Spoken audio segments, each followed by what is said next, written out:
The American empire is coming to an end. The US economy is being drained by wars in the Middle East and vast military expansion across the globe. It is burdened by growing deficits, along with the devastating effects of deindustrialization and global trade agreements. Our democracy has been captured and destroyed by corporations that steadily demand more tax cuts, more deregulation, and impunity from prosecution for massive acts of financial fraud, all the while looting trillions from the US Treasury in the form of bailouts. The nation has lost the power and respect needed to induce allies in Europe, Latin America, Asia, and Africa to do its bidding. Add to this the mounting destruction caused by climate change, and you have a recipe for an emerging dystopia. Overseeing this descent at the highest levels of the federal and state governments is a motley collection of imbeciles, con artists, thieves, opportunists, and warmongering generals.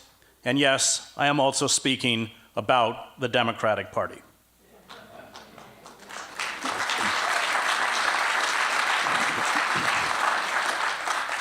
The empire will limp along, steadily losing influence until the dollar is dropped as the world's reserve currency, plunging the United States into a crippling depression and instantly forcing a massive contraction of our military machine. Short of a sudden and widespread popular revolt, which does not seem likely, the death spiral appears unstoppable, meaning the United States as we know it will no longer exist within a decade, or at most two. The global vacuum we leave behind will be filled by China, already establishing itself as an economic and military juggernaut. Or perhaps there will be a multipolar world carved up among Russia, China, India, Brazil, Turkey, South Africa, and a few other states.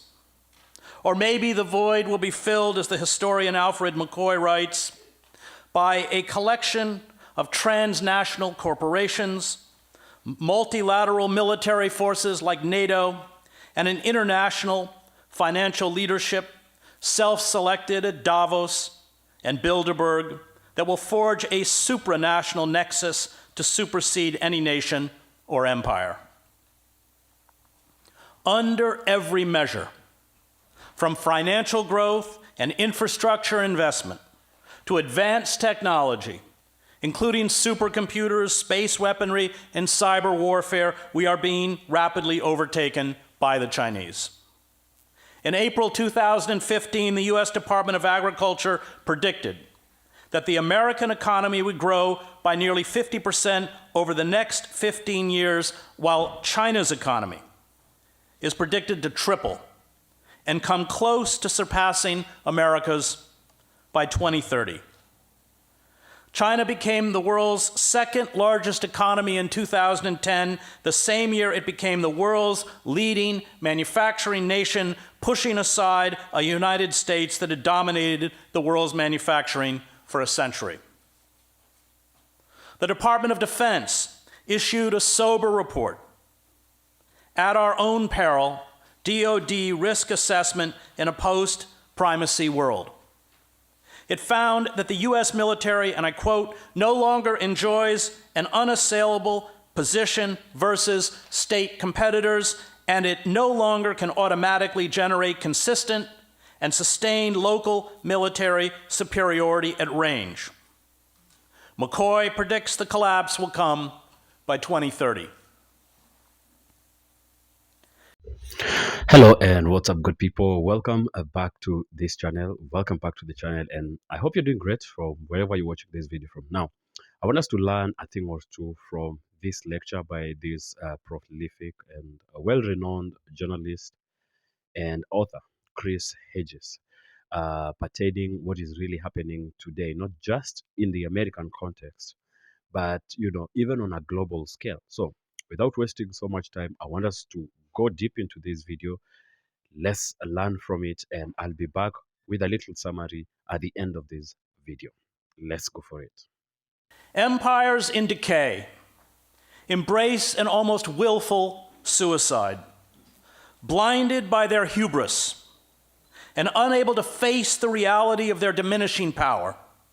They retreat into a fantasy world where hard and unpleasant facts no longer intrude. They replace diplomacy, multilateralism, and politics with unilateral bombastic threats and the blunt instrument of war.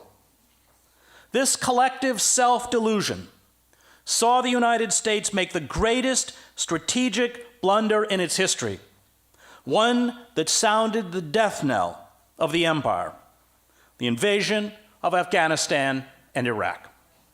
The architects of the war in the George W. Bush White House and the array of useful idiots in the press and academia who were cheerleaders for it knew very little about the countries being invaded, were stunningly naive about the effects of industrial warfare, and were blindsided by the ferocious blowback.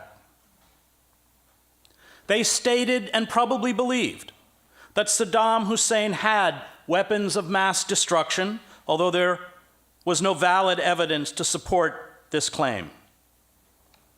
They insisted that democracy would be implanted in Baghdad and spread across the Middle East.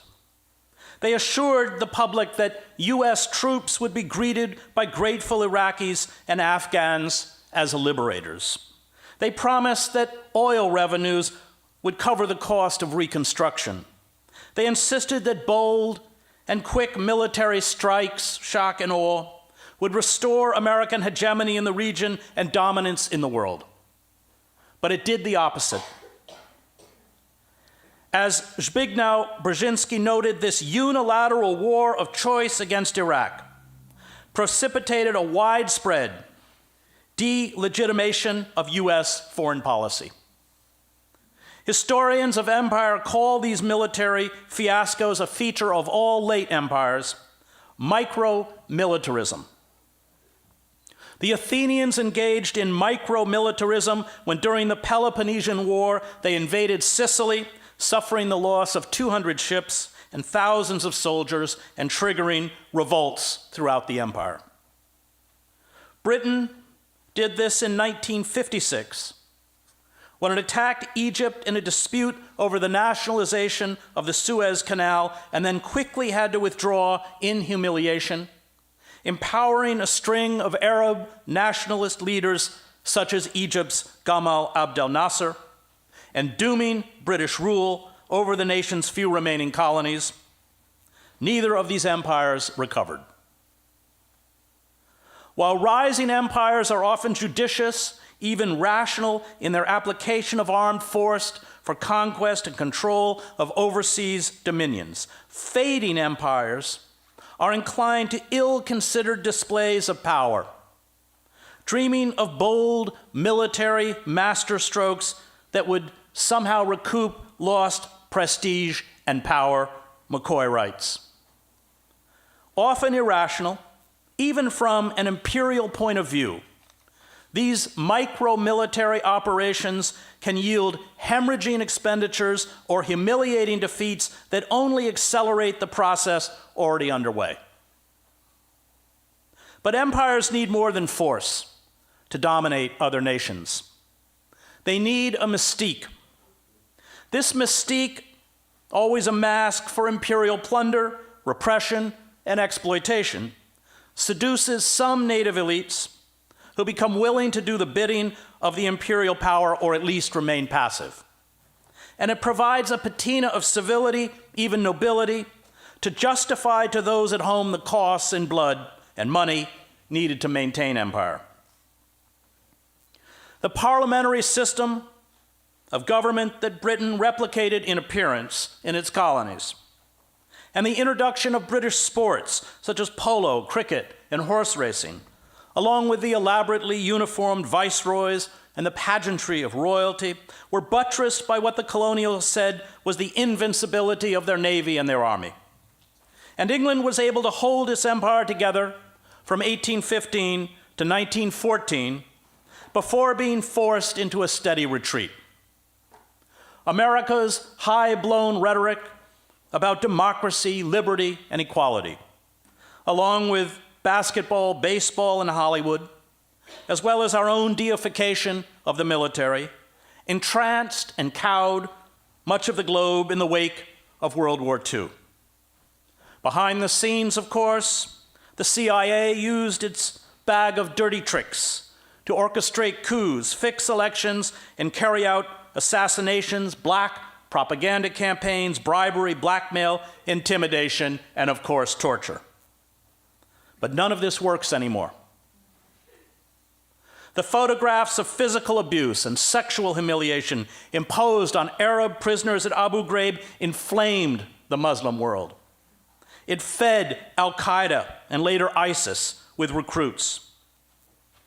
The assassination of Osama bin Laden, he was unarmed, it's called assassination, and a host of other jihadist leaders, including the US citizen Anwar al-Awlaki, openly mocked the concept of the rule of law. The hundreds of thousands of dead and millions of refugees fleeing our debacles in the Middle East, along with the near constant threat from militarized aerial drones, exposed us as state terrorists. We have replicated in the Middle East the US military's penchant for widespread atrocities, indiscriminate violence, lies, and fatal miscalculations that led to our defeat in Vietnam. The brutality abroad is matched by a growing brutality at home. Militarized police gun down mostly unarmed, poor people of color, and fill a system of penitentiaries and jails that hold a staggering 25% of the world's prisoners, although Americans represent only 5% of the global population. Many of our cities are in ruins. Our public transportation is in shambles. Our educational system is in steep decline and being privatized. Opioid addiction, suicide, mass shootings, depression, and morbid obesity plague a population that has fallen into profound despair. The deep disillusionment and anger that led to Donald Trump's election, a reaction to the corporate coup d'etat, and the poverty afflicting at least half the country have destroyed the myth of a functioning democracy. Presidential tweets and rhetoric celebrate hate, racism, and bigotry and taunt the weak and the vulnerable. The president, in an address to the United Nations, threatened to obliterate North Korea in an act of genocide. We are worldwide objects of ridicule and hatred. The foreboding for the future is expressed in the rash of dystopian films, motion pictures that no longer perpetuate American virtue and exceptionalism, or the myth of human progress. The loss of this mystique is crippling. It makes it hard to find pliant surrogates to administer the empire, as we have seen in Iraq and Afghanistan. The omnipotence empires project mask the fragility of decayed structures. The expansion of empire beyond the capacity of the homeland to sustain the maintenance and costs of empire makes the system vulnerable, especially during a financial crisis. States that do not administer empires are able to devote more of their resources to domestic prosperity and basic security. But empires have no such option. And when revenues shrink, empires fracture and disintegrate. Without the financing that arises almost organically inside a sovereign nation, empires are famously predatory in their relentless hunt for plunder or profit.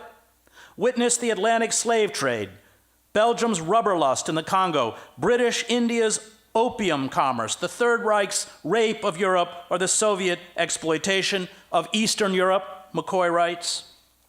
So delicate is their ecology of power that when things start to go truly wrong, empires regularly unravel with unholy speed. Just a year for Portugal, 2 years for the Soviet Union, 8 years for France, 11 years for the Ottomans, 17 for Great Britain, and in all likelihood just 27 years for the United States, counting from the crucial year 2003. The loss of the dollar as the global reserve currency will instantly make it impossible for the United States to pay for its huge deficits by selling depressed Treasury bonds. There will be a massive rise in the cost of imports. Unemployment will explode. Domestic clashes over what McCoy calls insubstantial issues will fuel a dangerous hypernationalism that could morph into an American fascism. The nihilism and rage sweeping across the globe are not generated by warped ideologies or medieval religious beliefs. These destructive forces have their roots in the obliterating of social, cultural, and religious traditions by modernization and the consumer society. The disastrous attempts by the United States to carry out regime change, often through coups and wars, and the utopian neoliberal ideology that has concentrated wealth in the hands of a tiny cabal of corrupt global oligarchs. The rage is directed at discredited elites. This vast global project of social engineering during the last century persuaded hundreds of millions of people, as Pankaj Mishra writes in The Age of Anger, to renounce and often scorn a world of the past that had endured for thousands of years, and to undertake a gamble of creating modern citizens who would be secular, enlightened, cultured, and heroic. The project has been, for all but a handful of global elites, a spectacular failure. The wretched of the earth, as Frantz Fanon called them, have been shorn of any ideological or cultural cohesion. They are cut off from their past. They live in crushing poverty, numbing alienation, hopelessness, and often terror. Mass culture feeds them the tawdry, the violent, the salacious, and the ridiculous. And they are rising up against the forces of modernization, driven by an atavistic fury to destroy the technocratic world that condemns them. This rage is expressed in many forms: Hindu nationalism, proto-fascism, jihadism, the Christian right, anarchic violence, and other beliefs. But the various forms of resistance spring from the same deep wells of global despair. And this resentment is fueling a virulent nationalism, xenophobia, chauvinism, and violence, poisoning the civil discourse and fueling an assault on basic civil liberties. Yet Western elites, rather than accept their responsibility for the global anarchy, self-servingly define the clash as one between the values of the enlightened West and medieval barbarians. They see in the extreme nationalists, religious fundamentalists, and jihadists an inchoate and inexplicable irrationality that can only be quelled with force. They have yet to grasp that the disenfranchised do not hate us for our values. They hate us because of our duplicity, use of indiscriminate industrial violence on their nations and communities, and our hypocrisy. The dispossessed grasp the true message of the West to the rest of the planet. We have everything, and if you try to take it away from us, we will kill you. The more the Western elites are attacked, the more they too retreat into a mythological past, self-glorification, and willful ignorance.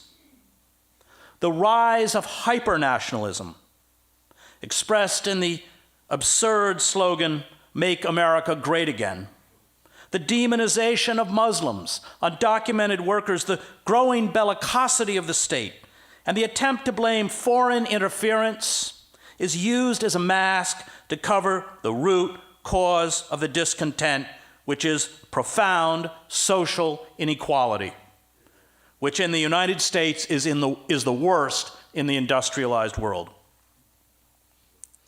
Huge segments of the world have been cast aside by globalization, treated in an age of corporate capitalism as human refuse. And their rage is expressed in the kind of anarchic and nihilistic violence that characterized another era of vast inequality, the end of the 19th century and the beginning of the 20th century. Our rash of mass shootings at schools, churches, concerts, malls, and cinemas, our reaction to the lies fed to workers across the globe by the architects and ideologues of corporate capitalism. These lies, fueled by an arms industry that has saturated the country and the planet with weapons, have spawned homegrown terrorists that have carried out indiscriminate killings at the Boston Marathon, a South Carolina church, Tennessee military facilities, and a Texas Army base. The proponents of globalization promised to lift workers across the planet into the middle class and instill democratic values and scientific rationalism. Religious and ethnic tensions would be alleviated or eradicated. The global marketplace would create a peaceful, prosperous community of nations. All we had to do was get government out of the way and kneel before market demands held up as the ultimate form of progress and rationality. Neoliberalism, in the name of this absurd utopia, stripped away government regulations and laws that once protected the citizen from the worst excesses of predatory capitalism. It created trade agreements that allowed trillions of corporate dollars to be transferred off into offshore accounts to avoid taxation, jobs to flee to sweatshops in China and the global south, where workers live in conditions that replicate slavery. Social service programs and public services were slashed or privatized.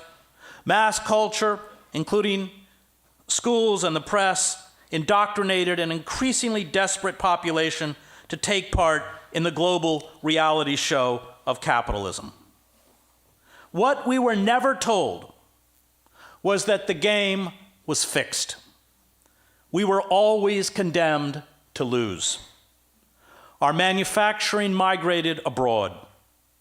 General Motors, for example, pays Mexican workers in Monterrey $3 an hour without benefits to make cars and trucks. American workers with unionized wages that came with benefits were cast aside. Wages have declined, our working class is impoverished, endless war is a lucrative business, and the world's wealth has been seized by global oligarchs. Kleptocracies such as the one now installed in Washington brazenly loot the nation's wealth. Democratic idealism is a joke, and we are knit together only by commerce and technology, forces that Hannah Arendt called negative solidarity. Nowhere is this more true than with the modern calls for jihad by self-styled Islamic radicals, most of whom have no religious training and who often come out of the secularized criminal underworld. The jihadist leader Abu Musab Zarqawi, nicknamed the Sheikh of Slaughters in Iraq, was, before he became a radical jihadist, a pimp, a drug dealer, and a heavy drinker. The Afghan-American Omar Mateen, reportedly, was a frequenter of the nightclub in Orlando, Florida, where he massacred 49 people and had been seen there drunk. Anwar al-Awlaki, who preached jihad and was eventually assassinated by the United States, had a penchant for prostitutes. Abu Muhammad al-Adani, a senior leader of the Islamic State when he was killed, called on Muslims in the West to kill any non-Muslim they encountered. These are his words: smash his head with a rock, or slaughter him with a knife, or run him over with your car, or throw him down from a high place, or choke him or poison him. These crude, and I would mention deeply anti-Islamic sentiments, have far more in common with Bakunin's propaganda by deed that characterized the nihilism of the late 19th century. It is updated and amplified in videos and live stream feeds and social media. This anarchic violence fills the void left by the destruction of indigenous beliefs, traditions, and rituals. And as Mishra notes, these jihadists represent the death of traditional Islam rather than its resurrection. It is this rage, this resentment at being left behind, that drives terrorist attacks in Paris, London, and now New York. It is what led Timothy McVeigh to bomb the Alfred P. Murrah Federal Building in Oklahoma City in 1995, killing 168 people, including 19 children, and injuring 684. And when McVeigh was imprisoned in Florence, Colorado, the prisoner in the adjacent cell was Ramzi Ahmed Youssef, the mastermind of the first attack on the World Trade Center in 1993. After McVeigh was executed, Youssef commented, "I have never known anyone in my life who has so similar a personality to my own as his." It is becoming harder and harder to distinguish us from our enemies. Trump, given the political, economic, and cultural destruction carried out by neoliberalism, is not an aberration. He is the result of a market society and capitalist democracy that has ceased to function. An angry and alienated underclass is entranced by electronic hallucinations that take the place of literacy.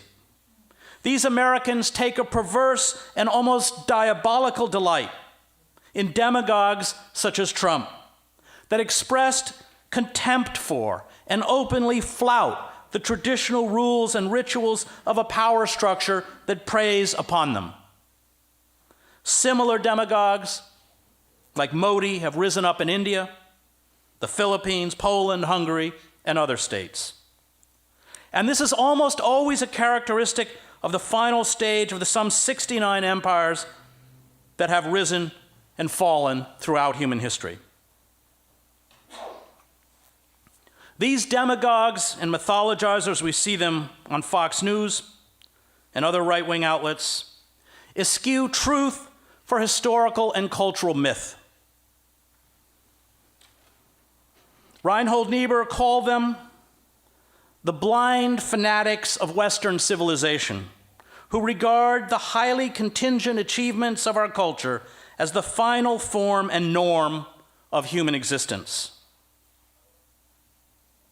The unacknowledged reality is that the process of modernization and colonialization has been accompanied by carnage and bedlam. The rapacious appetite of capitalists and imperialists, as Mishra notes, never considered such constraining factors as finite geographical space, degradable natural resources, and fragile ecosystems. And in carrying out this project of global expansion and modernization, no form of coercion or violence was off limits. Terrorist attacks, such as the flying of the hijacked planes into the World Trade Center,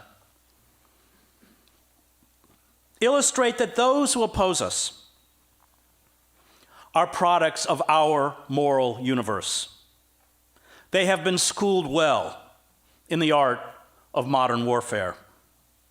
The dramatic explosions, the fireballs, the victims jumping to their deaths, the collapse of the 2 huge towers in Manhattan were straight out of Hollywood. Where else but from the industrialized world did the suicide hijackers learn that huge explosions and death above a city skyline are a peculiar and effective form of communication? They have mastered the language we taught them. They learned that the use of disproportionate and indiscriminate violence against innocents is a way to make a statement.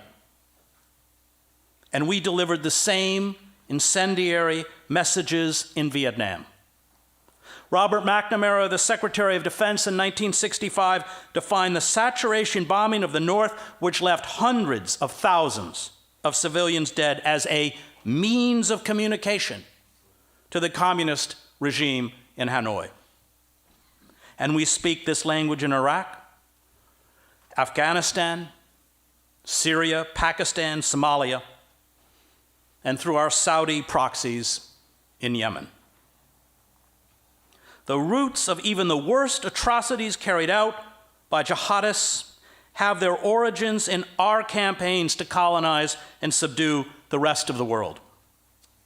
It was the French colonists who used waterboarding, a technique inherited from the Nazis, on Algerians.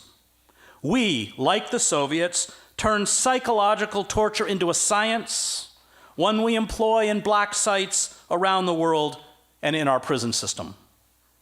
ISIS, copying the masters of these dark arts, dress their Western hostages in Guantanamo's orange suits and turn on smartphone cameras before beheading their victims, the favored form of execution of Muslims by the Crusaders. If we had not destroyed government authority in Iraq, Afghanistan, Libya, and Syria, leaving vast swaths of territory to criminal gangs, warlords, and ad hoc militias, there would have been no vacuum for these radical jihadists to fill.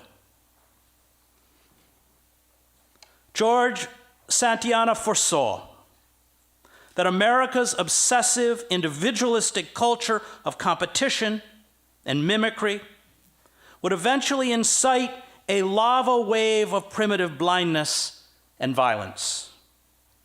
The inability to be self-critical and self-aware, coupled with a cult of the self, would lead to collective suicide.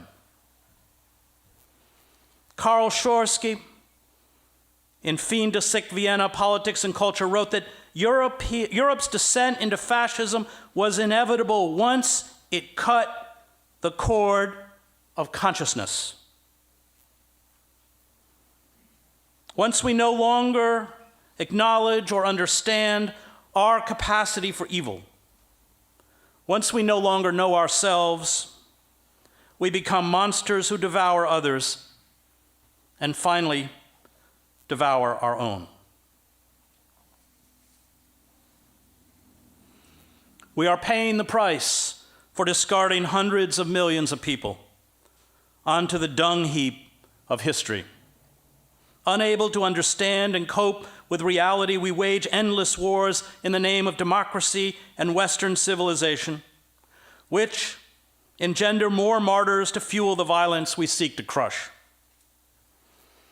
We are afflicted by what Albert Camus called auto-intoxication, the malignant secretion of one's preconceived impotence against the enclosure of the self.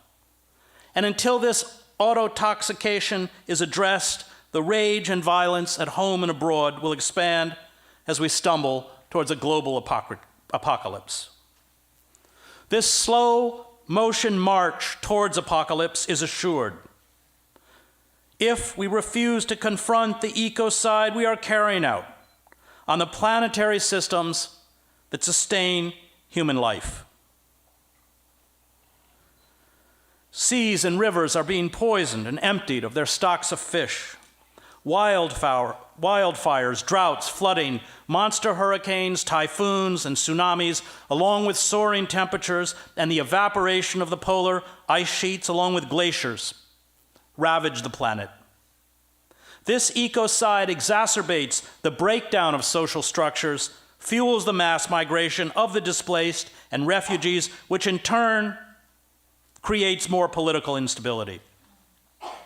Unchecked, these forces will lead in many parts of the globe to complete systems breakdown.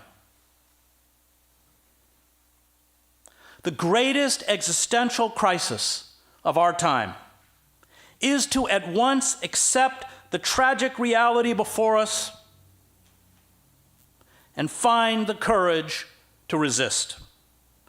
It is to acknowledge that the world as we know it will become harsher and more difficult, that human suffering will expand, but that we can, if we fight back, perhaps reconfigure our lives and our society to mitigate the worst savagery, dramatically reduce our carbon footprint, and save ourselves from complete annihilation. The power elites will do nothing to save us. To be hopeful in bad times is not just foolishly romantic, Howard Zinn wrote. It is based on the fact that human history is a history not only of cruelty, but also of compassion, sacrifice, courage, and kindness. What we choose to emphasize in this complex history will determine our lives. If we see only the worst, it destroys our capacity to do something. If we remember those times and places, and there are so many, when people have behaved magnificently, this gives us the energy to act, and at least the possibility of sending this spinning top of a world in a different direction. And if we do act in however small a way, we don't have to wait for some grand utopian future. The future is an infinite succession of presents. And to live now as we think human beings should live, in defiance of all that is bad around us, is itself a marvelous victory. This makes resistance a moral and an existential imperative. Resistance entails suffering. It requires self-sacrifice. It accepts that we may be destroyed.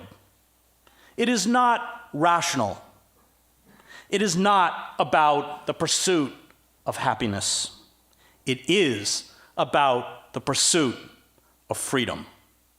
Resistance accepts that even if we fail, there is an inner freedom that comes with defiance. And perhaps this is the only freedom and true happiness we will ever know.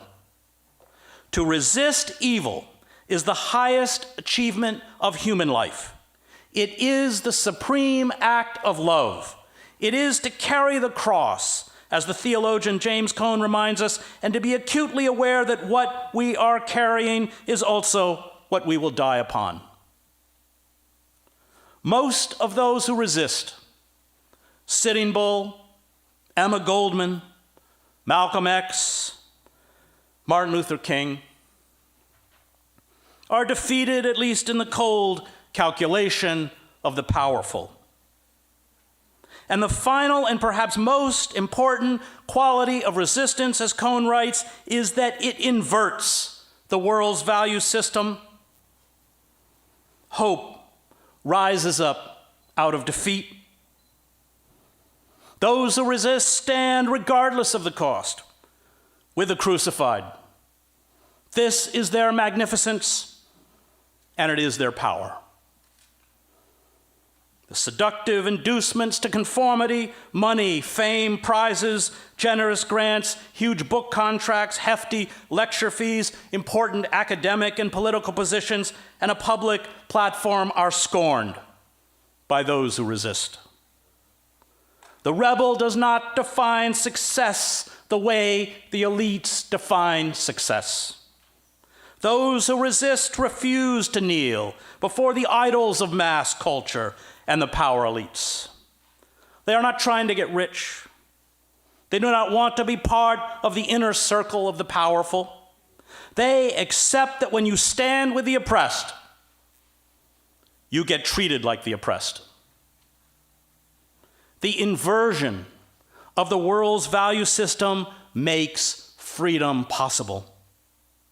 Those who resist are free not because they have attained many things or high positions, but because they have so few needs.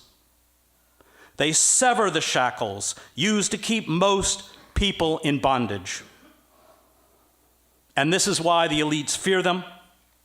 The elites can crush them physically, but they cannot buy them off.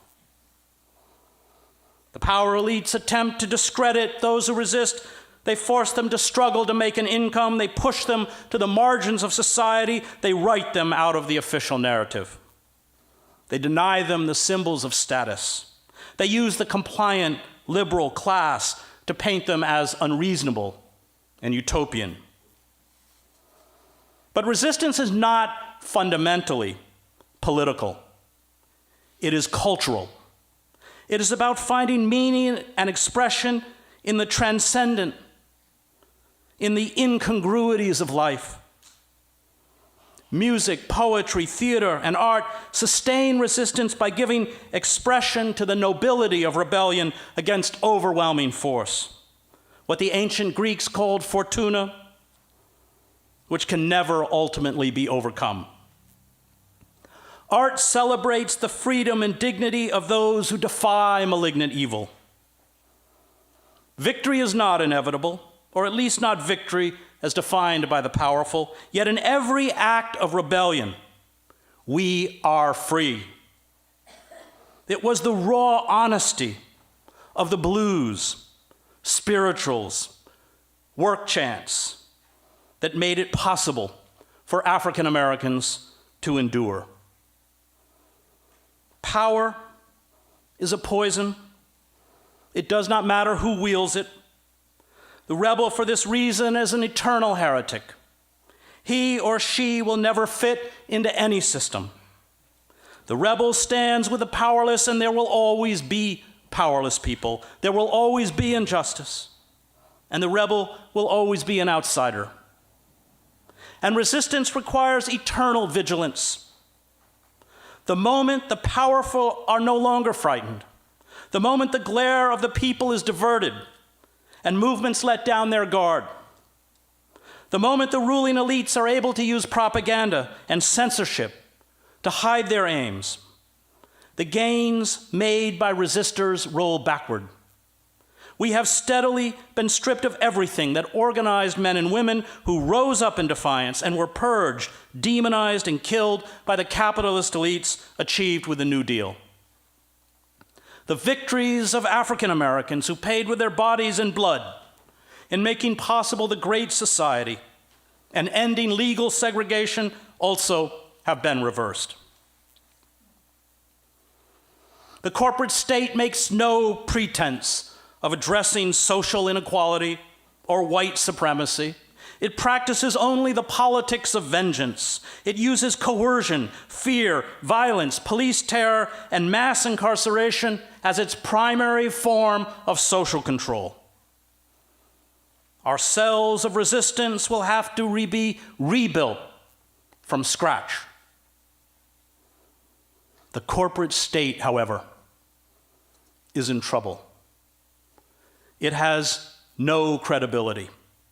All the promises of the free market, globalization, trickle-down economics have been exposed as a lie, an empty ideology used to satiate greed. And the elites have no counter-argument to their anti-capitalist and anti-imperialist critics.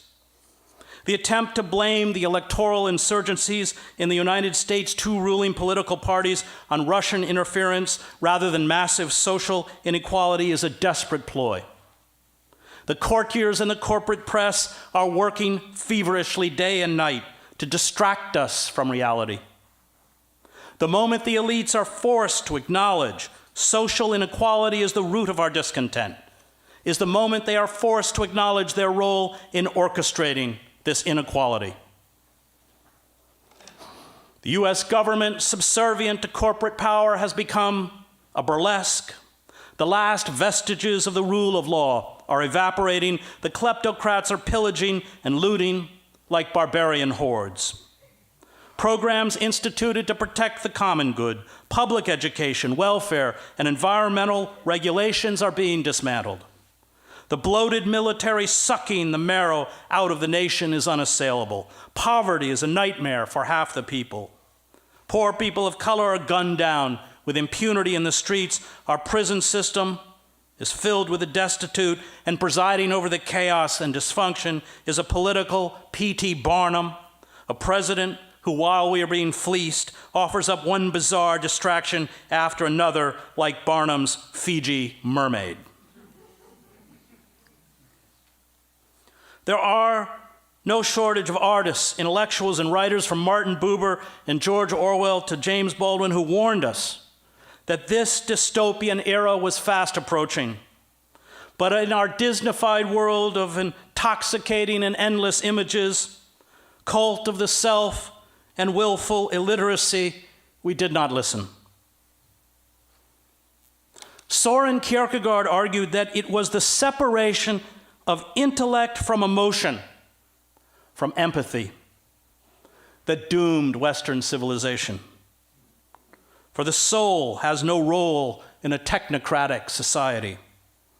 The communal has been shattered, the concept of the common good obliterated. Greed is celebrated, the individual is a god, the celluloid image is reality. The artistic and intellectual forces that make transcendence and the communal possible are belittled or ignored. The basest lusts are celebrated as forms of identity and self-expression. Progress is defined exclusively by technological and material advancement. And this creates a collective despair and anxiety that feeds and is fed by glitter, noise, and the false promises of consumer culture idols. The desperate or the despair grows ever worse, but we never acknowledge our existential dread. As Kierkegaard understood, the specific character of despair is precisely this: it is unaware of being despair. Those who resist are relentlessly self-critical. They ask the hard questions that mass culture, which promises an unachievable eternal youth, fame, and financial success, deflects us from asking. What does it mean to be born?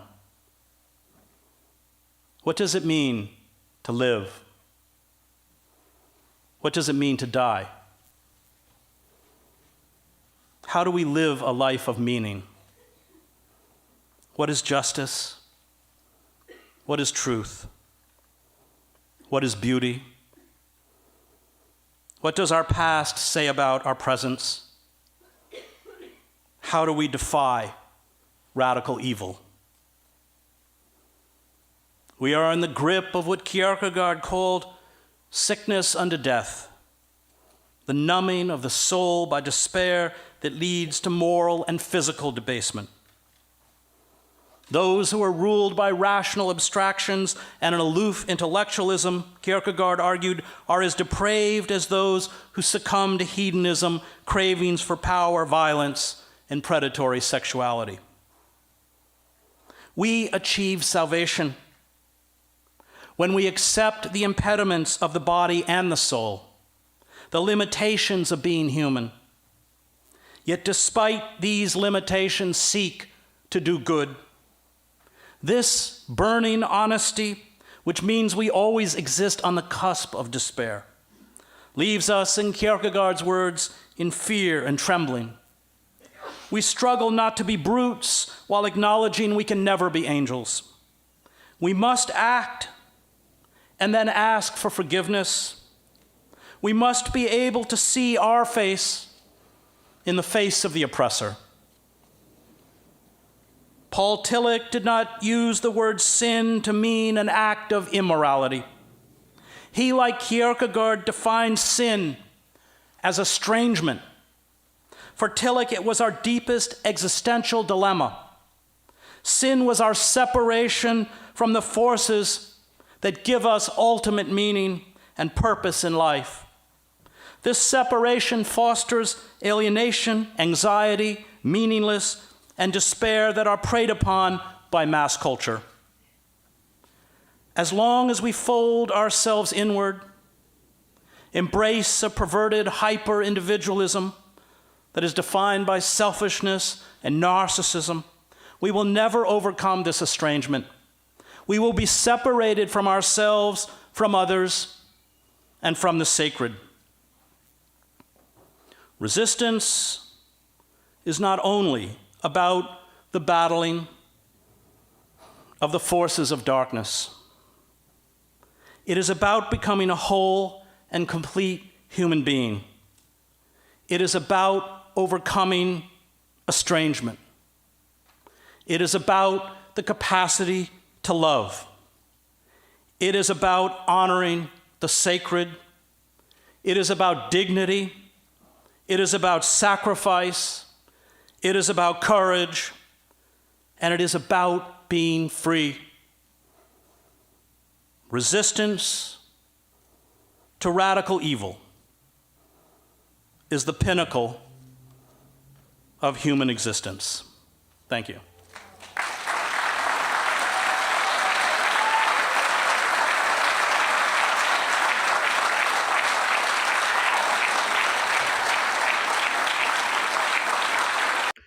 All right, now in this particular video, Chris Hedges is sounding an alarm, especially highlighting the decline and perhaps the eventual death of the so-called, the American empire, or the modern day, superpower that America is. And there are a few takeaways that we have noted, or I have noted from this lecture. The first one being, of course, the collapse of the American hegemony. And here, Hedges is trying to emphasize on what we are seeing about the deindustrialization that is happening in America. It's like all the technology is now moving towards the east, and especially we all are talking about or highlighting China being the perfect case here when it comes to industrialization. We know that China has quickly industrialized and surpassed everybody, and is on the verge of actually becoming the next world superpower. While on the other hand, we have America that has dominated the globe for over a century, now showing signs of a declining empire. Also, in this particular case, Chris Hedges has also highlighted the massive spending, military spending that America is involved in. We know that a lot of money is actually used here in America when it comes to the military industrial complex. All of the money. See, Americans have been complaining about how such a wealthy nation, a first world country, cannot even, afford to provide affordable or free healthcare, a basic thing like healthcare to the people, but has billions or perhaps even trillions of dollars, spent on military, spent on wars, unnecessary wars, outside of the country, at the expense of providing such basic necessities for the taxpayer. So that is another problem. How much money is going into the military industrial complex? And would that money serve Americans in any other better way? Obviously, yes. And then here we also need to highlight, the case with the what Chris Hedges terms as corporate coup d'etat, whereby the corporate has taken chokehold of the entire country. It's being run like a corporate, by the corporate, and by the elites. So that is one point. And something else that's coming out obviously here is, but before that, Chris Hedges predicts that the loss of the dollar as a reserve currency will be a perfect recipe for this empire's fall. Because for sure, America has weaponized the dollar. So America's most powerful weapon is not the powerful military, it's not the large economy, it's not its population, it's not the hardworking working class American, but actually the dollar. And we have now seen regional blocs and other rising powers who are now, refusing to be tied and pegged to the dollar.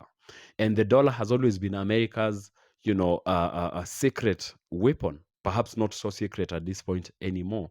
And the moment it collapses as the reserve dollar, as the world, the global, most accepted global currency, America will have lost in that sense.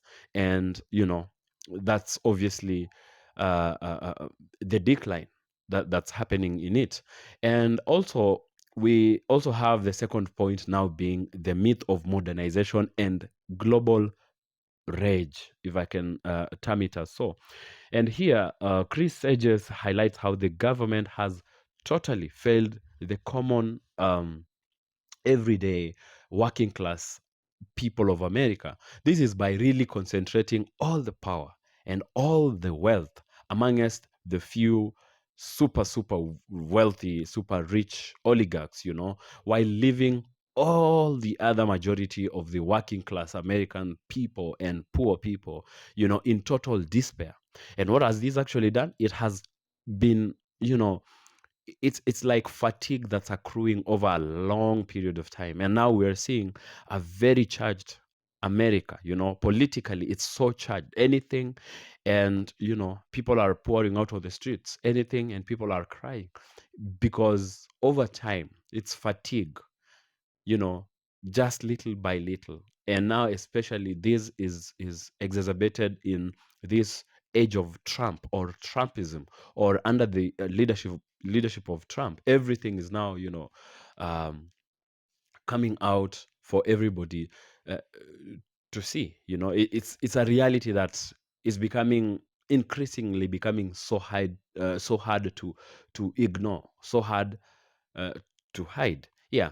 And finally, something very important that is being highlighted here by Chris Hedges is resistance. And Hedges frames resistance not just as a political act, but one of moral and cultural imperative, or of moral and cultural importance, that the American people must see the truth, must realize and accept that this is how they're being used, this is how the government is running. This country is actually being run by the corporates and the elites who these politicians actually work for, and that they are not working for the people, and must rise up in resistance if they have to take back their country, if they have to save this, inevitable decline of the American empire. Yeah. So this is also a very important point, because after highlighting all these issues that are facing America, he also gives a sense of solution. We have to wake up to realize the truth and to resist. Yeah. So really, that's generally my take of this, my little summary of this lecture. I don't know what you have taken from it, and how much more of this lecture that's now coming out to be realized, to be seen in the open. Do share with me what you think about this in the comment section below. If you have something to add, if you agree or perhaps disagree, let me know what you think in the comment section. And if you like this video, give it a thumbs up, share it with your friend and your family, and I'll really be happy. Yeah. So with that, we've come to the end of this video. Thank you for watching and liking, appreciating this video. I hope you subscribe to the channel if you haven't, if you're new here, and I'll see you in the next video.